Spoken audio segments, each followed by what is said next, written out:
Hello, and welcome back, ladies and gentlemen, to Beyond the Summit presentation of the BTS Americas here, the match between eGamersX and Complexity Gaming, with Complexity taking the first game 1-0.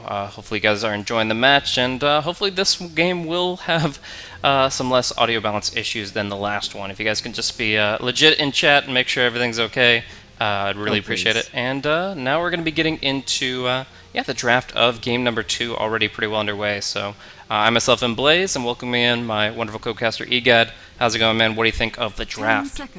Already? See a Naga Bloodseeker combination? We're going to set up some Blood Rights. We got ourselves even more reveal with the Zeus and the Thunder God's Wrath. I am liking the eGamersX combo, but Complexity, they got the Leshrac, and they re-pick up the Dazzle to deal with the Bloodseeker, and that Dazzle worked so well last game. Like, Fly had some pretty clutch Shallow Graves, and now we get to see Ziz's Gyrocopter on top of that.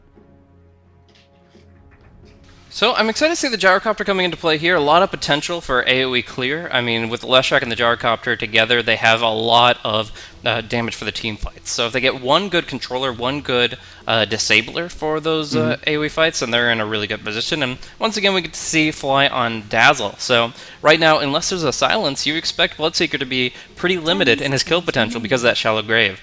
He goes for a target, needs that Blood Rage to heal himself up to keep the kills rolling, and instead he gets met with a Grave that prevents that kill. So I expect an Orchid or a Silence hero coming into play pretty soon, and we're going to see 4th pick coming in for eGamers here to try to, obviously adjust their strategy from game number 1. It's funny because they ban the Tusk Huskar and Pugnan. That kind of forces Complexity into a more quote-unquote meta draft with the Lesh and the Gyro, so it's unfortunate. I want to see some more wonky picks, but the Lion comes out for EGX, and that's a solid response to just about everything. The finger blow up in the early game too is always something to watch out for, and just more ways to instigate that thirst for Bloodseeker. So Complexity, I wouldn't be surprised if they pick up a good support here to pair with the Dazzle again. Maybe they could steal the Undying away, or go for the Spirit Breaker if they want to be aggressive. So there's plenty to pick from still. I honestly like the chorus from Complexity a little bit better, but I don't want to count out Pain's Bloodseeker again. Yeah, so, there's definitely some potential there. He was able to build himself up really well early game, and is going to be under less pressure, I would say, because Complexity's draft isn't as early game centric as it is mid to late game. But still, he's got to have a lot on his shoulders to get those kills out pretty quickly. The Lion obviously enabling that, but I'm expecting the support Naga Siren to do some decent work here. They don't have as hardcore synergies right now. They didn't pick Disruptor to go for the kinetic static after song. The Impale is nice, or the Air Spike is nice, yeah. But Bloodright is actually, I guess, an ability you could combo up with the song to a decent degree. Get that silence out right when the song ends, and you're able to exemplify a silencer pick in that regard. Just a quick silence on everybody and following through on the fight with some damage. The big deal here will be if Zeus gets hit by Blood Rage at all, and if he's within 2200 range of his targets, gets that amplification of damage on the Thunder God's Wrath. That will enable Bloodseeker to run around so fast with the Thirst, enable them to control the fight a lot better. Yeah, so Spirit Breaker, there it is. Hooray! I was correct in a prediction finally. It's been so long since I've predicted a good pick there. But last ban wise, what do you think needs to be taken out here? What is Complexity looking for? They're looking for potentially a good offlaner if that Spirit Breaker is it, or another support. What would eGamers look out for? It's difficult. I think we're looking at Moon Spirit Breaker, so they're probably looking at banning out another support. I don't think Leshrac is good in a supportive role without a ton of setup. So Undying seems to be a really good quintessential ban, because then you're worried about the dual lanes there. Gyro, Dazzle in the safe lane, Spirit Breaker, Undying in the off lane. It's too scary. So they do ban that out, and I think that's probably the smartest way they could have approached this draft.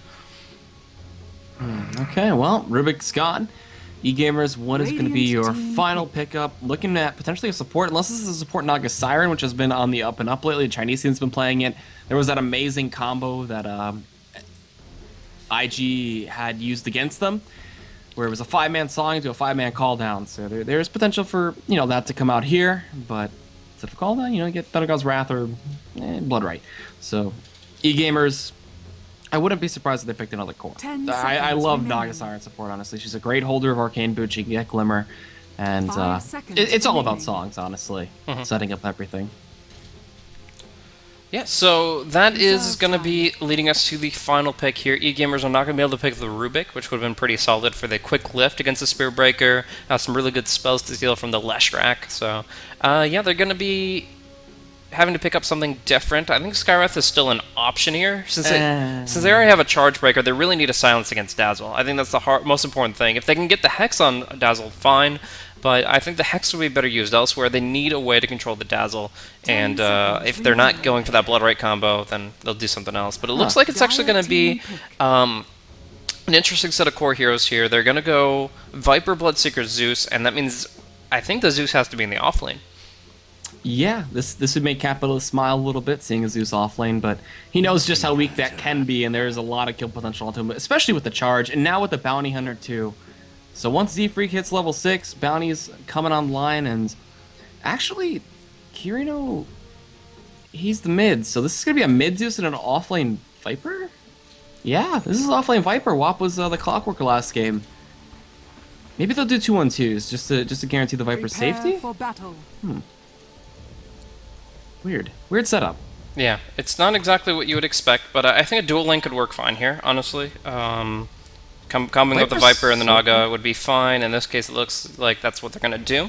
And Naga Siren's a support that can actually kind of brawl it out on the front line pretty well because of her natural base armor. You get 5 armor on this hero, you start with a stout shield, maybe a poor man's shield, and you're really able to get right up on the front line. So combining that with the Viper, who likes to kind of do good damage over time from a distance, this combo could work out quite well. They're going to look to control the top rune and have 2 people look at the bottom rune, but already we're seeing a really good ward come out from Z-Freak on the Bounty Hunter. It doesn't really give much in terms of like standard vision. It just kind of gives a small funnel there, but Z-Freak will still be able to move about the map really nicely and get vision for himself. He's started with the poor man's shield again. Again, no Orb of Venom, but he wants to just not have to worry about any potential damage harassment, so only needs the one set of tangos.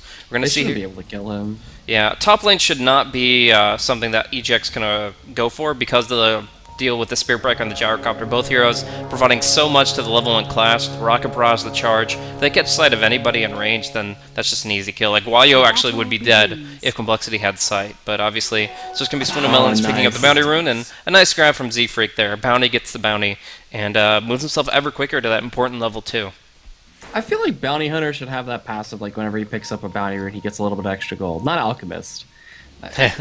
It just seems like it'd work better or fit like kind of the lore a little bit. But all right, both runes to complexity, like we said. A little bit of prioritization towards the mid lane here, coming out from Z-Freak, maybe a courier kill, and I'm able to get lucky this time. But gotta say, I'm keeping an eye out for Pain this time. He shouldn't be too inhibited against the Moonmeander the Moonmeander Spirit Breaker, and this offlane Viper. Rarely ever get to see something like this, and it's going to be a 2-1-2 split like we talked about earlier, so this is EGX's best chance of winning out these lanes. And the courier, whoa, did he go by Z-Freak? No, that's the Dire Courier, man. Oh, okay. Okay, so it delivers some clarities out here. Z-Freak, he's got that one Sentry Ward, he's got the clarities, and he's ready to keep roaming continuously. This means he has pretty much all the mana he'll need for Shadow Walks in the early game, and should also get an early Shuriken tossed out for potentially an earlier kill, even the first blood. So I think overall he's going to be in a good position here, and he has a lot more time to wait out in this position thanks to the clarity. He can Shadow Walk again, and this bottle snipe could be huge. The Zeus without a bottle will be really inhibited, but Z-Freak, he mistimes it, he doesn't see it. He might get it on the return back, but he doesn't see it the entire way through until it goes all the way to meet him in front of the tier 1, and Z-Freak is already too far away to do anything about it. So misses an opportunity there. Zeus obviously very happy to get his bottle out, and Karina's going to be able to do much more against the Leshrac now that he has it. And he also got clarity too, so his laning is going to be much better now. And you can see he's already keeping up potential last hits against Swindle. While over here, Pain taking a bit of damage, the Overvenom taking out too.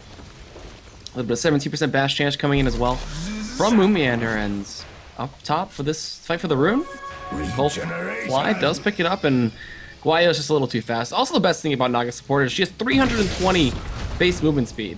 Oh, we get a charge down bottom, though. That 17% bash came out onto Pain, and he'll get another one. That's 2 bashes in 3 hits, and that is going to be a first blood for Z-Freak, bringing him up to level 2 and giving him that Janata slow. So he is going to be even more of a menace here on this bottom lane. Unfortunately, the Lion, being only level 1, could only deal with one jump from the Spirit Breaker and couldn't deal with that charge. Well, 17% in a row, not too bad, and alright, that's gonna put Pain much further behind than he was last game. And he's gonna try to respawn here onto Moonmeander, but there's some backup coming in from Z-Freak once again. And they do spot Joe out, who's level 1, only has 300 health, and look at that damage coming in from Janata. Charges there, he just ignores Pain, goes for this kill, gets it. Z-Freak doing some serious damage early on to this Lion, and this lane is lost. Alright, so this is going to be more and more difficult. At some point, I think the Nago Siren might have to rotate down, and Karina's going to have to assist with the Thunder God's Wrath, or they're going to be able to get this lane back in their handle. Because right now, Z-Freak has just enabled the Spirit Breaker to do so much more, and it's just going to be more and more difficult for Pain to farm the items that he wants. I mean, he doesn't really want to Blade Mail this game, because he knows everybody's going to be going for BKBs anyways, so he wants to go for that Midas build, but it's all about timing, and right now it's not favorable for the side of EGX. I mean, Pain is having trouble here just farming the lane. There's no pulling option available for the Lion. And yeah, Karina will be nuked down thanks to Swindlemelons connecting with 3 spells there. First Lightning, setting up the Split Earth, and then going for a follow-up Lightning for the kill there. That slowing effect, very impactful for killing off the lower HP heroes, and in this case, the Zeus without a magic stick gets dropped down pretty quickly. Now, up top, WAP is going to be charged, and they're going to be looking for some big damage here with the Rocket Barrage. Focusing on the Viper here, the Corrosive Skin will help him out a little bit, but I think they're going to go for the full dive here. Moonmeander ready for it, and yeah, they need some big TP response very quickly. Without an ensnare, it's Moon versus WAP. He'll charge forward with the Aura, amplifying that and getting the kill. Now Swindle just does Aura damage, or the Pulse Nova, and they're going to be able to finish off Guayo as they pursue into the tree line here. Guayo's still actually alive for a moment, but Moon, he has another charge if he needs it, but that lucky bash keeps his mana safe. So they walk away from the tower dive, they continue their charging, and man, they're up 5-0 now, not even 5 minutes in the game.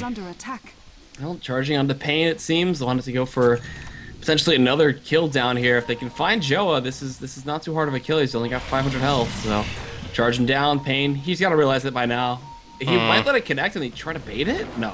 Okay, Moon cancels. I think one big problem with Pain's style of play here on the Bloodseeker is that he's Blood Raging himself so much for these last hits. What you can do is actually just Blood Rage the creep. It does give more damage to the hero that might try to deny it, but if you're confident in your last hitting, you can just Blood Rage the creep instead of yourself, and that'll give you so much more. He's actually going to miss the Blood right here, and Blood Rages himself again. Z-Freak gets the Janata. Moon kind of could have gone for the charge, but obviously Joa would have provided 2 different disables to try to get him out. Alright, and I mean, in terms of last hits right now, on top is still Swindle, but Pain really manages to find his farm, like, no problem. Despite all the aggression, despite all the roaming and stuff, it's not really hindering him too much. And, you know, he sees Z-Freak down here, and, okay, Moon, going for the charge. Oh, there's the Hex. There we go. That's the response we need, finally, coming out from Joa. It's just, he's been either out of mana or under-leveled. He's only been level 1 and can only do so much. So it's really just a tough position where you just need more at all times. We do now see Carino has level 6, and he's got actually 3 points in Arc Lightning. So he's been using that to kind of make up for the last hit deficit against the Leshrac. But Guayo is actually going to get caught out here pretty hard. And Ensnare will only help so much as he gets hit by that Split Earth and will be killed off. And yeah, I feel that now they can put some pressure here onto the bottom lane. They're actually going to get the charge onto Pain. He'll Blood Right, but another bash sets up the Janata Shuriken, and they do get another kill. Man, this Bloodseeker having a really hard time, and you can see how frustrated Pain is about that greater bash. Just coming out every single time that Moonmeander needs it, and he's going in again. Joa has 2 stuns, doesn't use either of them, trying to bait them under the tower, but he goes down instead. Oh, the Nether Strike from the freshly level 6 Spirit Breaker sets up the triple kill for Z-Freak, and suddenly this Bounty Hunter is about to hit level 6. They call it right now. They know they can't deal with a Spirit Breaker and a Bounty Hunter that's gotten this many kills. Z-Freak's 5-0, and Moonmeander 2-0-5. This game was literally won by the RNG of the Spirit Breaker, and there's nothing EGX can do about it. RNGG. It happens. Well, a little bit of rage. You could tell, like you said, how frustrated he was. That is really unfortunate at times when that happens, but 6.5 minute game, one of the fastest games in in this batch, I guess. Yeah, I mean, those games will happen, but I feel like they could have played around a little bit better if they used their abilities a little bit differently. If With the Payne Viper down there. wasn't blood raging himself, he wouldn't have been as easy of a target. If the Lion had hit that stun when they were going for that play, just the most recent play, then he would have been a lot better off. But he either didn't get the timing to turn around and cast the spell, or he was trying to bait them under tower so they could lock him down there. But no matter what the mindset was, Joette did not bring enough to the table as the Lion bottom lane. Lion, I would say, is a counter to the Spear Breaker in the laning stage, with the quick hex, with the quick cancel, but they just got run down before they knew what hit them, and obviously the bashes were on Moomiander's side there, so Complexity taking the game in not even 7 minutes. Well, I guess that does it. There was only one best of 3 today. Yeah. That was pretty fast. Not bad. Not a bad showing from Complexity, though, already out the gate, showing what they can do against EGX, the qualifying team from the Face It open bracket. So that's actually going to be knocking them down, and that is not going to be the way they wanted to debut here in the main event of the BTS Americas. Still really cool that BTS set up this tournament that allows a lot of the smaller NA teams to really show what they can do. That's something that the NA team has been really lacking outside of like the NEL, IXDL, and now the Face It Pro League Americas. Like, other than those in-house leagues, there's really not much for the semi-professional scene, and I'm really glad that we get to see tournaments like this at least give them the chance. Although in this case, chance wasn't really the word that we're looking for EGX. They really needed the RNG to swing another way if they're going to have a chance in game 2. Well, that's it, boys. We're out. It's BTS Americas. Is there more stuff tomorrow? I believe the bracket. You have that. Yeah, it's day to day. So, I mean, there is a bracket, but it's really not up to date right now. Either way, we're having day to day matches coming out for BTS Americas. CoL moves up to play against Leviathan. That's gonna be a good match. Oh yeah, definitely. Leviathan have really come out to play for this tournament. They've been showing a lot of new stuff, and even better, I would say, than what we saw from them in the TI qualifiers. So, it should be a pretty fun match to see. But EGX not really having the best of games here, will be knocked down. So that is going to be wrapping it up for us here today. Thank you guys so much for tuning in to Beyond the Summit. Of course, you can check out beyondthesummit.tv, the coverage hub for all things BTS. You can follow the stream, and you can follow us as commentators. If you enjoyed it, although it was brief for this second cast, I'm at BlazeCasting. This is at EGADcast, and we'll see you guys later.